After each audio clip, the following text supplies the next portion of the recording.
एक बार फिर से हमारे YouTube channel hashtag study with Pandav में आपका बहुत बहुत स्वागत है। और मुझे आशा है कि आप सभी अच्छे होंगे। सो ये जो हमारा वीडियो होगा सुपर संडे टेस्ट 3 का, जो पिछले संडे यानी कल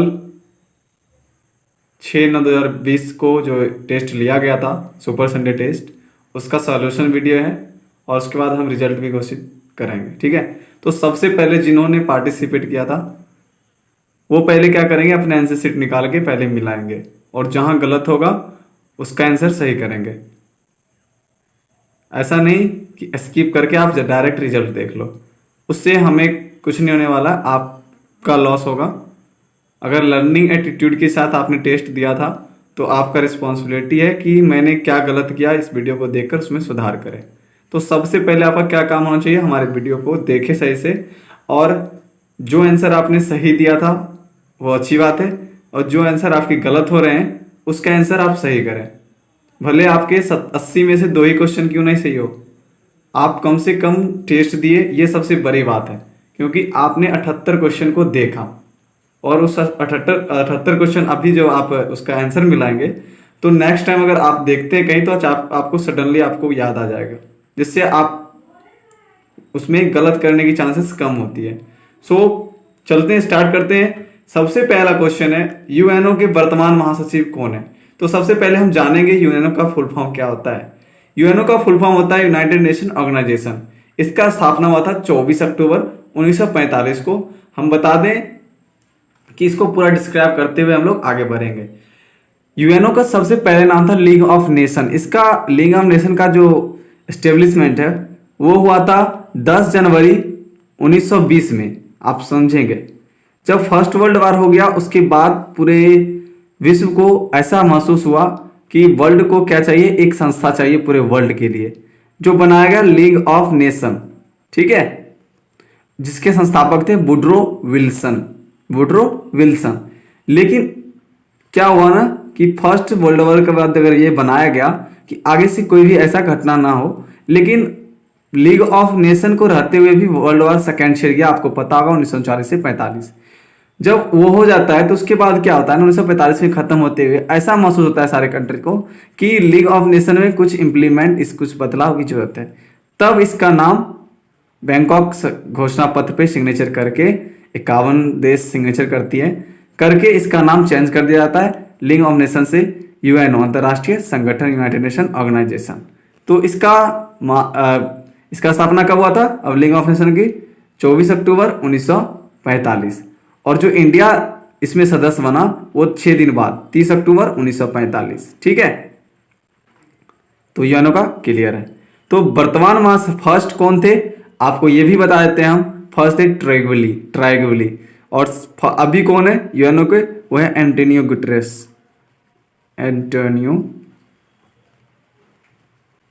गुटेरेस। ओके, चलो नेक्स्ट चलते हैं। दक्ष यानी सार्क का स्थापना कब और इसका मुख्यालय कहाँ है। सबसे पहले हम समझेंगे कि सार्क क्या है। सार्क का फुल फॉर्म समझेंगे पहले। सार्क है साउथ, ऐसे नहीं होता, पहले द लगाना होता है, the south Asian association for regional corporation. The south Asian association for regional corporation, दक्षिण एशिया क्षेत्रीय सहयोग संगठन। ठीक है, इसका फुल फॉर्म हुआ। इसका स्थापना कब हुआ, 1985 में किया गया था। और कहाँ है इसका मुख्यालय, काठमांडू में। तो आपको पता चल गया दक्ष जो है सार्क, उसका फुल फॉर्म क्या है, इसका स्थापना कब हुआ 85 में, और इसका मुख्यालय कहाँ है, काठमांडू। ठीक है, भूटान मत देना, नेपाल मत देना, 85 और काठमांडू। और यही 100 साल अगर घटा दे 1985 में तो 1885 होती है। 1885 में क्या हुआ था, आप ये नोट डाउन कर लेंगे। 1885 में भारतीय राष्ट्रीय कांग्रेस की स्थापना हुई थी, और इसका स्थापना कौन करते हैं, भारतीय राष्ट्रीय कांग्रेस की स्थापना 1885 में A.O. ह्यूम करते हैं। ठीक है, चलते हैं नेक्स्ट। टाइम लगेगा लेकिन हम 1-2 क्वेश्चन एक्स्ट्रा समझेंगे, क्वेश्चन को पूरे अच्छी तरीके से समझेंगे, तब आगे बढ़ेंगे। चलते हैं आगे। तो थर्ड नंबर क्वेश्चन आपके सामने है। गोल्फ जो खेल होता है उसमें खिलाड़ियों की संख्या कितनी होती है? तो इसमें जो खिलाड़ी की संख्या है वो 4 होता है। 2 होता है बैडमिंटन में, जिसको 1/2 भी लिख सकते हैं कभी कभी। 7 किसमें होते हैं? आई थिंक टेनिस उसमें होता है, बास्केटबॉल में 7, पता कर लेना। लेकिन गोल्फ खेल में कितने होते हैं? 4। 7 कबड्डी में भी होता है, आप पता कर लेंगे किसमें कितना होता है, लेकिन गोल्फ में जो होता है वो 4 होता है। ठीक है, नेक्स्ट चलते हैं। अंतर्राष्ट्रीय परमाणु ऊर्जा agency, international atomic energy agency की स्थापना कब हुई? वो हुआ था 1957 में। अगर इसके 100 साल पहले चले जाते हैं 1857 में, तो सिपाही विद्रोह हुआ था, ऐसे याद रखना है। ठीक है, चलते हैं नेक्स्ट। राजीव गांधी राष्ट्रीय उद्यान संस्थान किस राज्य में है? राजीव गांधी राष्ट्रीय उद्यान संस्थान महाराष्ट्र में है। तो आपको कमेंट बॉक्स में बताना है कि महाराष्ट्र की राजधानी क्या है। ठीक है, हर एक स्टूडेंट को बताना है महाराष्ट्र की राजधानी क्या है। 6 नंबर क्वेश्चन, रेलवे का निजीकरण करने वाला प्रथम पीएम भारत के कौन है? वो अभी जो हमारे प्राइम मिनिस्टर हैं नरेंद्र मोदी, दामोदर दास नरेंद्र मोदी, ऐसे समथिंग नाम है पूरा। तो वही फर्स्ट पीएम बने जिन्होंने रेलवे का निजीकरण किया। आज तक कभी नहीं हुआ था, ठीक है, जो इनके शासनकाल में हो गया रेलवे का निजीकरण। अब हम जानते हैं मैग्सेसे पुरस्कार विजेता पहले भारतीय कौन थे? तो वो थे विनोबा भावे। अब मैग्सेसे पुरस्कार से हम कुछ आपको तथ्य बताते हैं। मैग्सेसे पुरस्कार रेमन है, मैग्सेसे प्राइज ये जो स्टार्ट हुआ था 1957 में जब, और ये जो नाम है ये फिलीपींस के राष्ट्रपति थे, इन्हीं के नाम से दिया जाता है। और ये एशिया का नोबेल प्राइज कहते हैं इसे। और सबसे पहला भारतीय रेमन मैग्सेसे प्राइज मिले थे आचार्य विनोबा भावे को। और 2019 में जो भारतीय को मिला रेमन मैग्सेसे प्राइज वो थे रवीश कुमार। आप पत्रकार को जानते होंगे रवीश कुमार को, उन्हीं को मिला था 2019 का मैग्सेसे प्राइज। ठीक है, या पुरस्कार। चलते हैं 8 नंबर क्वेश्चन। निम्नलिखित पत्रकारों में से किसने अपनी आत्मकथा लखनऊ बॉय शीर्ष से लिखी? तो इसका राइट आंसर हो जाएगा विनोद महतो। ठीक है, चलो नेक्स्ट। जिस क्वेश्चन में डिस्कस करना होगा वो हम खुद कर लेंगे। ठीक है, आपको ज्यादा से ज्यादा नॉलेज देने की कोशिश करूंगा, सिर्फ मिलाने की कोशिश नहीं करूंगा। ठीक है, विश्व भारती की स्थापना किसने किया था? विश्व भारती की स्थापना रविंद्रनाथ टैगोर ने किया था। ठीक है, 10 नंबर, मुख्यमंत्री और प्रधानमंत्री बनने की न्यूनतम उम्र क्या होनी चाहिए? तो ये है 25। आपको बता दें 25 कैसे होगा, वो भी मैं समझाने की कोशिश करता हूं। देखो, मुख्यमंत्री जो बनते हैं वो राज्यसभा में इनका बहुमत जिनका होता है वो बनता है। और ये राज्यसभा के ही, अगर आप किसी विधानसभा से चुन के जब जाते हैं राज्यसभा नहीं, स्टेट की बात करें, जो लोअर हाउस होती है उसे कहते हैं विधानसभा। ठीक है, और विधानसभा में जो जाता है इसका मिनिमम आयु होता है 25 वर्ष। ठीक है, और इन्हीं में से एक खड़े होते हैं मुख्यमंत्री के लिए। ठीक है, जो मुख्यमंत्री के लिए खड़े होंगे उन्हें भी किसी विधानसभा से इलेक्शन लड़ना होगा और जीतना होगा। ठीक है, और जिन्हें विधानसभा में बहुमत मिल जाता है जिस प्रतिनिधि को, वो बन जाते हैं मुख्यमंत्री। तो 25 साल।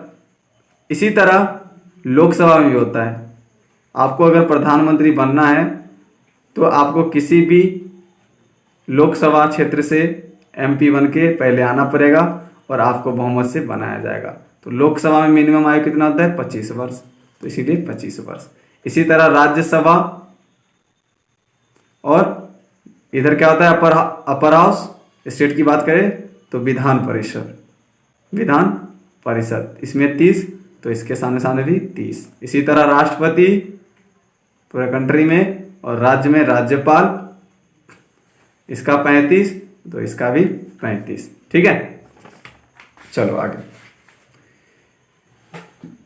इनमें से कौन सा शब्द कंप्यूटर से नहीं जुड़ा हुआ है?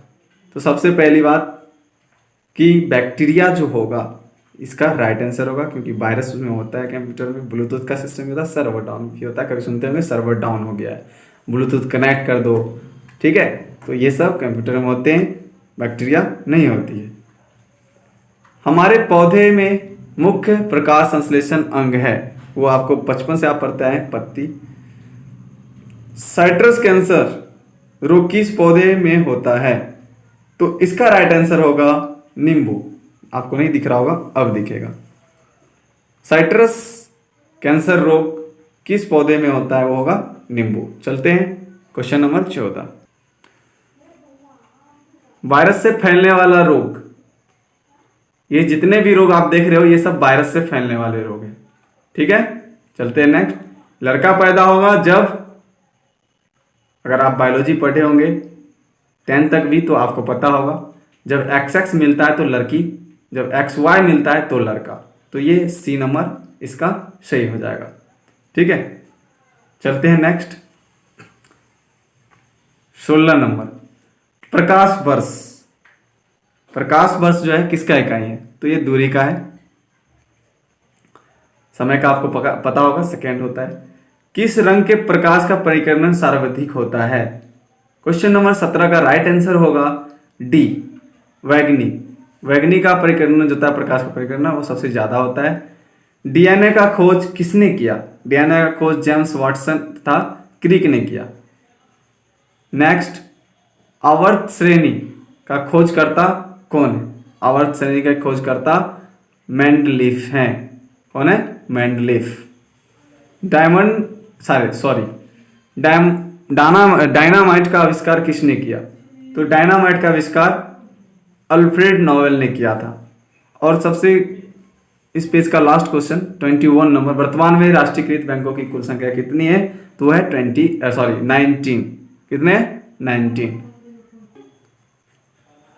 73rd अमेंडमेंट, जो हमारा कॉन्स्टिट्यूशन का 73rd अमेंडमेंट है, वो किस चीज से संबंधित है? तो ये है पंचायती राज व्यवस्था, आया था 73rd अमेंडमेंट के बाद। तो क्या होगा? पंचायती राज व्यवस्था। पहले वित्त आयोग का गठन 1991 में हुआ था, आपको भी पता होगा। इसके अध्यक्ष कौन थे? तो इसके अध्यक्ष, फर्स्ट आंसर जो है वो राइट है, केसी नियोगी। निम्नलिखित में से किस केंद्र शासित प्रदेश का अपना उच्च न्यायालय नहीं है? ये जो आपको जितने भी दिख रहे हैं, ठीक है, इनमें से किन्हीं के पास अपना जो है उच्च न्यायालय नहीं है। किन्हीं के साथ ये शेयर करके इनका उच्च न्यायालय पड़ता है। ठीक है, 25 नंबर। हीराकुंड बांध किस नदी पर बनाया गया है? वो है साबरमती। ठीक है, और आपको बताना है कमेंट सेक्शन में, मैंने बताया था कि महाराष्ट्र की राजधानी क्या है, आपको कमेंट सेक्शन में बताना है। एंड जैसा कि हीराकुंड बांध किस नदी पे है? साबरमती। तो साबरमती इसमें नहीं पूछेंगे, आगे पूछेंगे हम। ठीक है, भारत का सबसे बड़ा नमक उत्पादक राज्य कौन सी है? आपको पता था कि गुजरात है। अगर आपने इसमें गलत किया होगा तो सबसे बड़ा पाप किया होगा, क्योंकि हर एक स्टूडेंट को पता है कि सबसे बड़ा नमक उत्पादक राज्य गुजरात है। कुछ दिन पहले भी हमारे ग्रुप में डिस्कस हुआ है। इसमें अधिकतर क्वेश्चन जो ग्रुप में डिस्कस होते हैं वही है। तो इसका राइट आंसर गुजरात होगा, इसलिए इसमें गुजरात नहीं है, तो इसका आंसर क्या होगा? नन। उल्कापिंड की घटनाएं किस मंडल में होती है? मैंने आपके लिए ही सेपरेट एक वीडियो बना दिया था, एटमॉस्फेयर वाली, लेयर्स ऑफ एटमॉस्फेयर। अगर आपने नहीं देखा है तो डिस्क्रिप्शन बॉक्स में मैं दे दूंगा। उसमें 5 मंडल हैं, क्षोभ मंडल, समताप मंडल, मध्य मंडल, आयन मंडल एंड वाह्य मंडल। उसका पूरा वीडियो क्लियर एंड कंसेप्ट पूरा क्लियर है। ठीक है, तो आपको डिस्क्रिप्शन बॉक्स में दे दूंगा, आप वहां से देख सकते हैं। तो उल्कापिंड की घटनाएं जो होती है वो मेसोस्फीयर कहते हैं, आई थिंक, मध्य मंडल को। ठीक है, चलते हैं नेक्स्ट। जब पृथ्वी और सूर्य के बीच में कम दूरी होती है तो उसे क्या कहते हैं तथा यह घटना कब होती है। तो आपको बता दें ये सूर्य है, तो ये जो पृथ्वी है ये ऐसे चक्कर लगाती है ना कि गोल। एक ऐसा स्थिति आता है कि पृथ्वी और सूर्य के बीच में कम डिस्टेंस होती है, एक ऐसा स्थिति आता है कि पृथ्वी और सूर्य के बीच में सब बड़ा डिस्टेंस होता है। जो बड़ा डिस्टेंस होता है उसको अपसोर बोलते हैं और जो कम होता है उसको उपसोर बोलते हैं। और ये जो घटना होती है 3 जुलाई को होता है, ये जो घटना होती है 4 जुलाई को होता है। तो आपको पता चल गया होगा। चलते हैं नेक्स्ट। कुल कितने केंद्र शासित प्रदेश में विधानसभा है? वो 2। ठीक है, और कौन कौन है आपको कमेंट सेक्शन में बताना है, क्योंकि मैं बताया हूं वीडियो में जब हमने लेजिस्लेचर के बारे में बताया था, उसमें बताया था किन 2 केंद्र शासित प्रदेश के पास विधानसभा है। ठीक है, चलते हैं आगे 30 नंबर क्वेश्चन पे। अमेरिका के अपर हाउस, जो पार्लियामेंट के अपर हाउस जैसे हमारे यहाँ है राज्यसभा अपर हाउस, आपको बताया था, उसी तरह अमेरिका के अपर हाउस को सीनेट बोलते हैं। ठीक है, 31 नंबर। भारत में किस संविधान संशोधन के द्वारा वोट देने का अधिकार 21 वर्ष से 18 वर्ष कर दिया गया था? आपको पता है कि राजीव गांधी की सरकार थी और 61वां संशोधन के द्वारा 21 वर्ष से 18 वर्ष कर दिया गया वोट देने का अधिकार। वो 1989 में किया गया था, चेक कर लेना आप। ठीक है, कार्ला नाम दिया गया है एक किसको? ग्रह को। ठीक है, नेक्स्ट। विश्व प्रसिद्ध मकई पेटी किस देश में है? वो है USA, United state America. Jain धर्म के 23वां तीर्थंकर कौन थे? वो थे पार्श्वनाथ। और 24वां थे महावीर, जिनको जैन धर्म के संस्थापक बुलाता है, क्योंकि उनके समय ही इसका विस्तार, बहुत ज्यादा विस्तार इन्हीं के समय हुआ था। लेकिन प्रथम तीर्थंकर की बात करें तो वो थे आचार्य ऋषभदेव, और 23rd नंबर के थे पार्श्वनाथ, और 24th नंबर के महावीर। BHU बनारस हिंदू यूनिवर्सिटी के संस्थापक कौन थे? वो थे मदन मोहन मालवीय। कौन थे? मदन मोहन मालवीय। भारत एक खोज नामक पुस्तक के लेखक कौन थे? तो इसका राइट आंसर नेहरू जी हो जाएंगे, जो प्रथम प्राइम मिनिस्टर ऑफ इंडिया थे। ठीक है, किस अनुच्छेद के अंतर्गत राष्ट्रपति पर महाभियोग लगाया जा सकता है? तो इसका राइट आंसर हो जाएगा अनुच्छेद 61वां। ठीक है, तो आप अपना अपना आंसर मिलाते रहेंगे। आगे चलते हैं। प्रधानमंत्री की नियुक्ति किस अनुच्छेद के तहत होता है? तो आपको मैंने आई थिंक बताया था, नहीं बताया तो मैं आपके लिए सेपरेट एक वीडियो ला दूंगा। लेकिन इससे पहले मैं इस चारों अनुच्छेद के बारे में बात करूं तो जो अनुच्छेद 52 है, इसमें प्रेसिडेंट का जो नियुक्ति होता है अनुच्छेद 52 के तहत होता है। अगर बात करें राज्यपाल की तो अनुच्छेद 2 जो है 155, इसके अकॉर्डिंग, इसके अंतर्गत इसमें ही दिया गया है कि किस तरह राज्यपाल की नियुक्ति किया जाए। इसमें प्रधानमंत्री था, ठीक है, राष्ट्रपति था, इसमें राज्यपाल थे। अनुच्छेद 75 के द्वारा जो है पीएम का नियुक्ति किया जाता है, तो इसका राइट आंसर अनुच्छेद 75 होगा। लेकिन मैं ये बताता हूँ अनुच्छेद 164 में सीएम, अनुच्छेद 164 के तहत सीएम यानी मुख्यमंत्री का नियुक्ति किया जाता है। तो ये चारों मैंने क्लियर कर दिया। चलो नेक्स्ट चलते हैं। मौलिक कर्तव्य संविधान के किस भाग में है? तो भाग 4 यानी बी नंबर आंसर इसका राइट होगा। राज तरंगिणी के लेखक कौन थे? ये अधिकतर बच्चा का सही हुआ है, तो इसका राइट आंसर कल्हण होगा। 41 प्रसिद्ध पुस्तक द इंडियन स्ट्रगल, इसको डबल में कह देते हैं, द इंडियन स्ट्रगल किसने लिखा? तो सुभाष चंद्र बोस ने। भारतीय संविधान का अनुच्छेद 14 किससे संबंधित है? तो वो है समानता का अधिकार। यूएनओ में पहली बार हिंदी में भाषण देने वाले भारतीय राजनेता कौन थे? वो थे अटल बिहारी वाजपेयी। चलते हैं 44th number question. I hope यहां तक आप मिला लिए होंगे और अधिकतर आपका सही होगा। रडार का आविष्कार किसने किया था? वो किए थे A.S. टेलर एवं लियो सी शांगा। ठीक है, क्वेश्चन नंबर 44। क्वेश्चन नंबर 45, कौन सा ग्रह हरे प्रकाश को उत्सर्जित करता है? उसका राइट आंसर होगा अरुण। कर्क रेखा कहां से नहीं गुजरती है? तो इसका राइट आंसर होगा ओडिशा। 47 नंबर क्वेश्चन, आपने क्या किया है? 2020 मैंने लिखा है 2021। आप लोग आई थिंक मुझे लगता है आप लोग पढ़ लिए हैं 2011 की जनगणना स्वतंत्रता के बाद 7वीं थी, लेकिन 2021 की बात करें तो वो 8वीं होगी। ठीक है, जैसे कि फर्स्ट जनगणना स्वतंत्रता के बाद अगर बात करें 91 में हुआ था, फिर 61 में हुआ 2, 71 में हुआ 3, 81 में हुआ 4, 91 में हुआ 5, 2001 में हुआ 6, 2011 में हुआ 7, लेकिन 21 में जो होगा वो 8वां होगा। तो मैंने होगी लिखा है। अगर आपने 2011 भी लिख लिया है, देखा है, तो होगी कैसे हो सकता? क्योंकि हो गया है। तो 2021 था, इसीलिए 8वां होगा। आपने 7वां लिखा है बहुत बच्चों ने, तो उसको आप सही कर लेंगे। ओजोन क्षरण वायुमंडल के किस तहत में होता है? सॉरी, ये मेरा मिस्टेक है। आपको यहाँ पे मुझे परत लिखना था। ठीक है, तो इसमें आपको बोनस दे दिया जाएगा 2 नंबर, क्योंकि एक क्वेश्चन 2 नंबर कैरी कर रहे थे, इसीलिए दे दिया जाएगा। तो इसका राइट आंसर सेकेंड जो लेयर है समताप मंडल, उसमें होगा। ठीक है, मलमल का कच्चा माल है, वो है ऊन।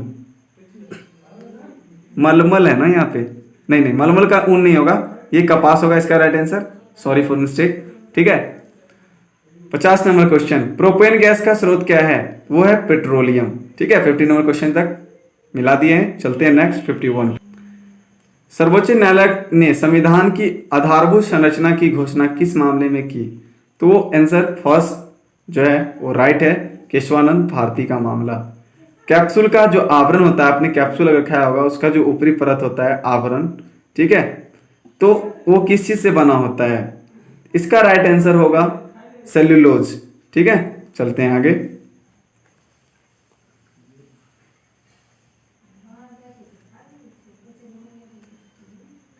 गनीमेडे किस ग्रह का उपग्रह है? ठीक है, गनीमेड होगा या गनीमेडे, आप इसको क्रॉस चेक कर लेना, हो सकता है मेरे से मिस्टेक हो गया होगा, लेकिन इसका राइट आंसर जो होगा वो होगा बृहस्पति। ठीक है, भारत में मुख्यतः मोनाजाइट बालू कहाँ पाया जाता है? इसका राइट आंसर केरल तट पे होगा। कोकिंग कोयला निम्नलिखित में से किस कोयला का प्रकार है? 55 का राइट आंसर बिटुमिनस हो जाएगा। अंग्ल मैसूर का युद्ध कितने बार हुआ था? तो अंग्ल मैसूर का युद्ध 4 बार हुआ था, और अंग्ल मराठा की बात करें तो वो 3 बार हुआ था। ठीक है, लाल सागर का लाल रंग किसके कारण होता है? तो इसका राइट आंसर हो जाएगा शैवाल। ठीक है, चलते हैं 58 नंबर क्वेश्चन पे। टोडरमल का संबंध किससे था? तो टोडरमल आपको पता है अशोक के शासक काल में 9 रत्न थे, उन्हीं में से एक थे टोडरमल, जिनका काम था भूमि राजस्व सुधार। उनका काम था भूमि से रिलेटेड, तो भूमि राजस्व सुधार इसका राइट आंसर होगा। भारत का प्रथम गवर्नर जनरल व वायसराय थे भारत का, स्वतंत्र भारत का नहीं है। आपने क्या किया है, लॉर्ड माउंटबेटन लिख दिया एक बच्चों ने, तो अगर स्वतंत्र भारत की पूछा जाए तब लॉर्ड माउंटबेटन होगा। ठीक है,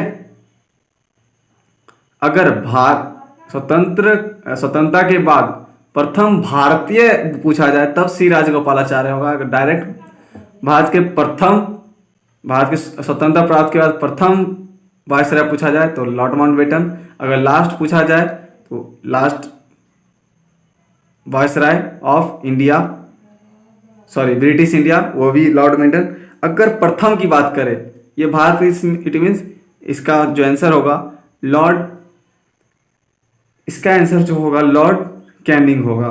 ठीक है, भारत में प्रथम डाक सेवा शुरुआत करने वाला ब्रिटिश गवर्नर जनरल था, वो थे लॉर्ड डलहौजी। चलते हैं नेक्स्ट। हिंदुस्तान शिपयार्ड लिमिटेड स्थित है, कहाँ स्थित है हिंदुस्तान शिपयार्ड लिमिटेड? वो है विशाखापट्टनम में।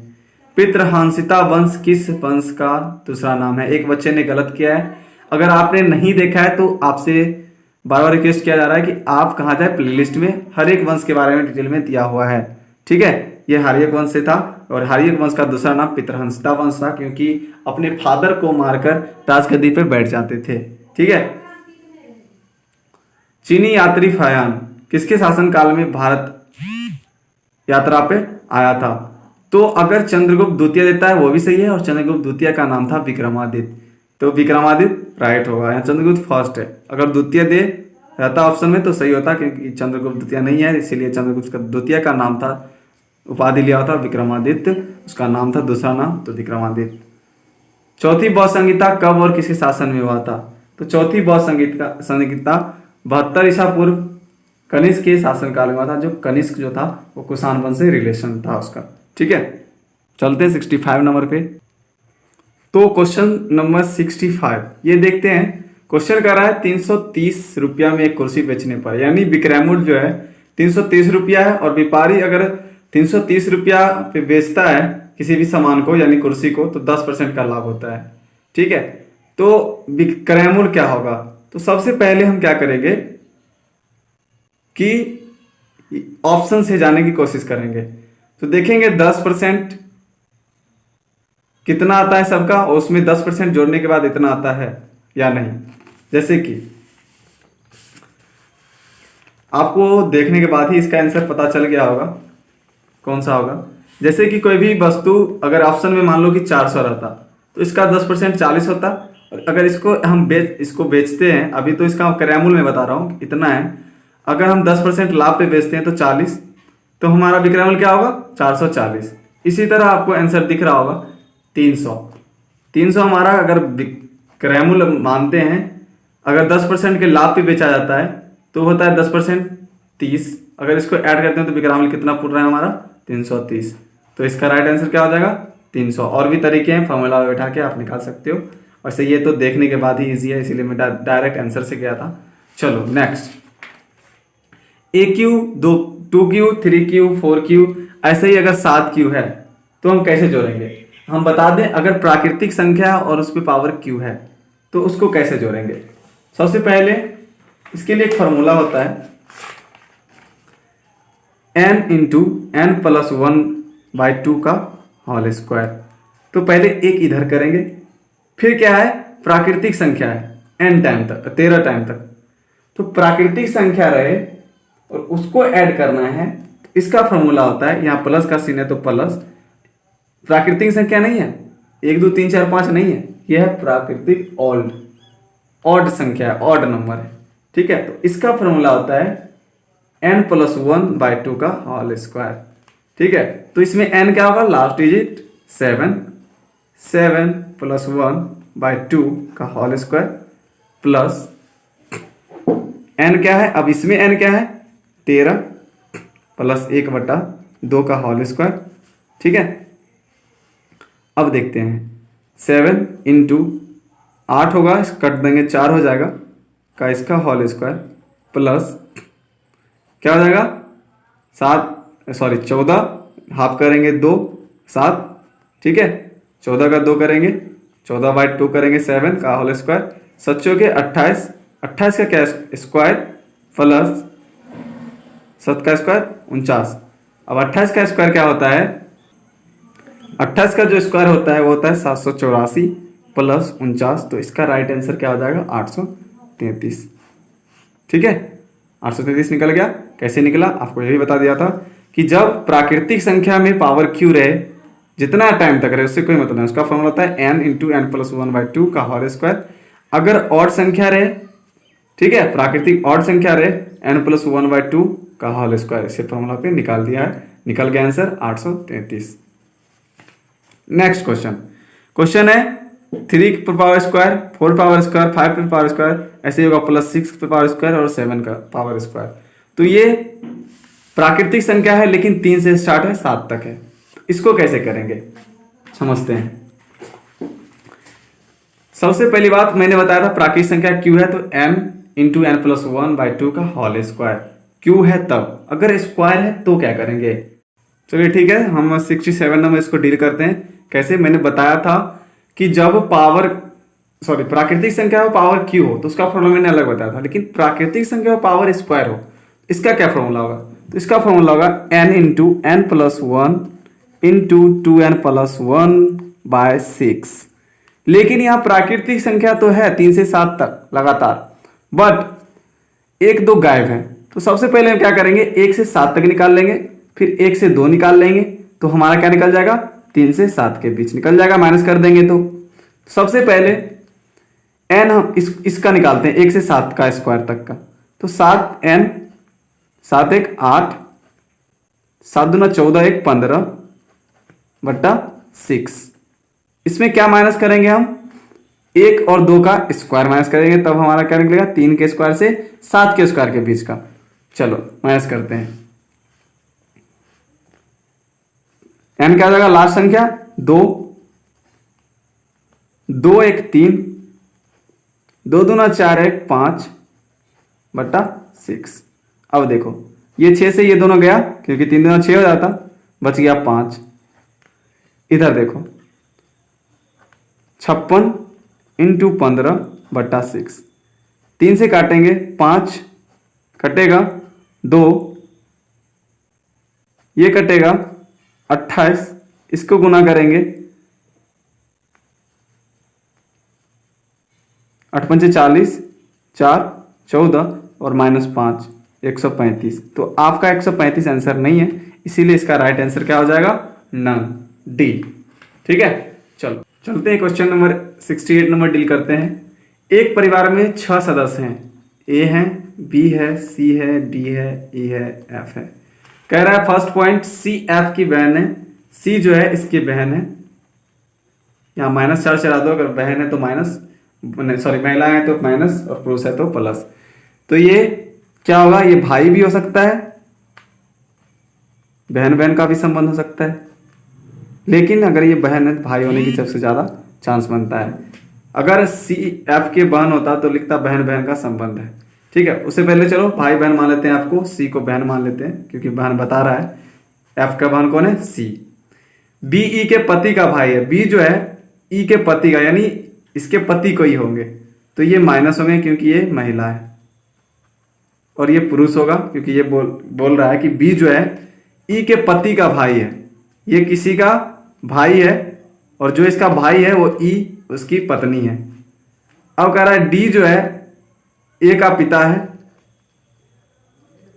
पिता है और एफ का दादा है। अब यहां पे कोई ऐसा संबंध होगा, इसके कोई पापा होंगे, इसकी मम्मी भी होगी, तब तो ये किसी का पोता है। ठीक है, तो चलते हैं क्वेश्चन पढ़ते हैं। ए और एफ का संबंध क्या है। ए जो है एफ से क्या संबंध है, अगर ए का पिता डी है और डी जो है एफ का दादा है, तो ए का क्या संबंध होगा, ये तो पिता होगा इसका, तो पिता बेटा का, सॉरी आपको नहीं दिख रहा होगा, पिता और बेटा का। फर्स्ट आंसर मिल गया, सी नंबर इसका राइट आंसर होगा। अब पूछ रहा है मां कौन होगी, तो इसमें पूछा है, अब देखो बेटा किसका है, ए का बेटा है। ठीक है, इसमें महिला कौन है, एक ये बहन है, ये महिला नहीं है, इसकी शादीशुदा नहीं है, एक ही है, वो है ई। तो ई मां कौन होगी, मां ई होगी, क्योंकि एक ही महिला है यहाँ पे, और कोई महिला नहीं है, ये तो बच्चे हैं, बहन है, इसकी शादी नहीं हुई है, तो महिला एक ही है, तो मां कौन हो सकती है, वो ई हो सकती है। ई राइट आंसर हो जाएगा इसका डी। ई के पति कौन होंगे, अब ई के पति कौन होंगे, डी हो, ए होगा, सिंपल क्वेश्चन, इसका सी आंसर राइट होगा।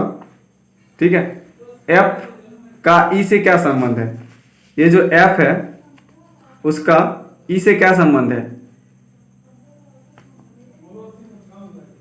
माता और पुत्र या माता और पुत्री, दोनों में से कुछ भी हो सकता है। ठीक है, तो यहां पे क्या हो जाएगा, माता एवं पुत्र या माता एवं पुत्री। क्वेश्चन है, मोहन प्रतिदिन 515 मीटर दौड़ता है, कितने दिन में वह इतने किलोमीटर दौड़ेगा। एक दिन में इतना मीटर दौड़ता है, कितने दिन में इतना किलोमीटर दौड़ेगा। इसको इससे भाग कर दोगे तो आ जाएगा। ठीक है, नेक्स्ट क्वेश्चन, इस चित्र में कितने त्रिकोण हैं? तो हम लोग देखते हैं।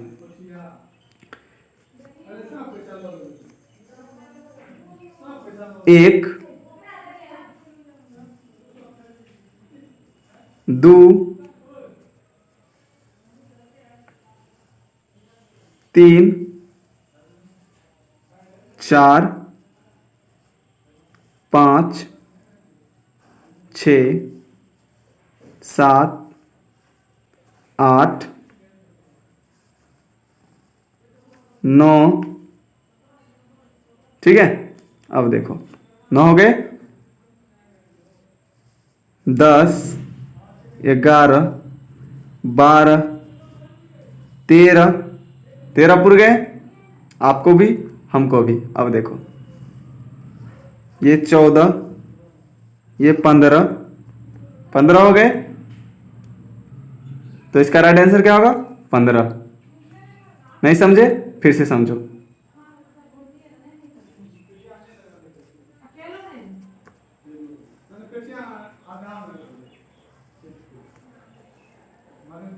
सही से समझना आप। देखो ये एक, तो इसके जस्ट अपोजिट 2, इस साइड तीसरा, इधर एक और चौथा, बड़ा बड़ा हो गया। अब देखो ये एक, इसके अपोजिट ये 2, ये 3, ये 4, 4 4 8 हो गए। अब देखो ये एक हो गए।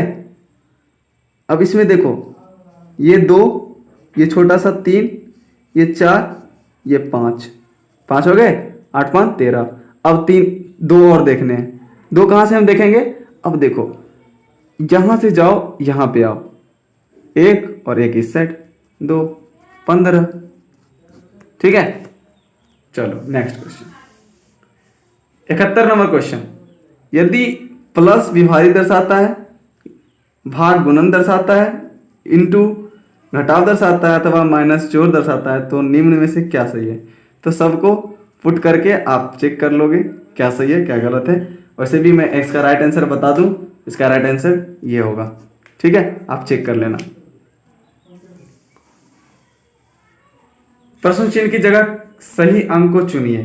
कह रहा है 7 11, तो 3 11, तो 7 का अनुपात कितना होगा? देखो 3 का स्क्वायर कर रहा है यहाँ पे और प्लस 2 कर रहा है। इसी तरह हम 7 का स्क्वायर प्लस 2 कर देंगे, 7 49 2 51, ये आंसर राइट हो जाएगा। चलो नेक्स्ट क्वेश्चन नंबर 73, निम्नलिखित आकृति में कितने त्रिभुज हैं? तो इसमें त्रिभुज कितने हैं वो गिनते हैं, आप ध्यान से ध्यान देना।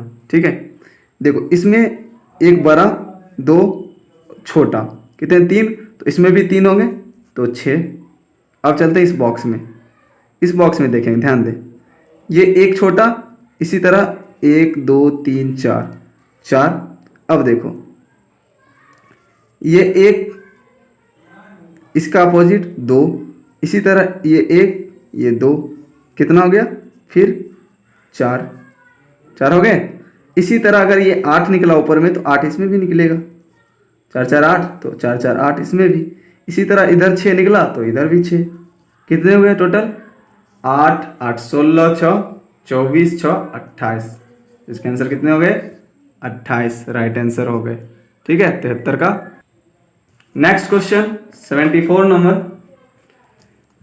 कह रहा है कि TALE अनुपात LATE।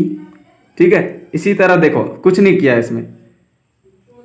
तीसरा नंबर जो है यहां पे देखो, पहला पूछ रहा है, यहां जो तीसरा नंबर पे है वो पहला पे आ जाता है। यानी अगर सेकंड की बात करें, जो पहला है वो तीसरा पे आ जाता है। ठीक है, तो इसी तरह जो पहला है वो तीसरा पे आएगा। तो इसमें देखते हैं तीसरा पे कौन है।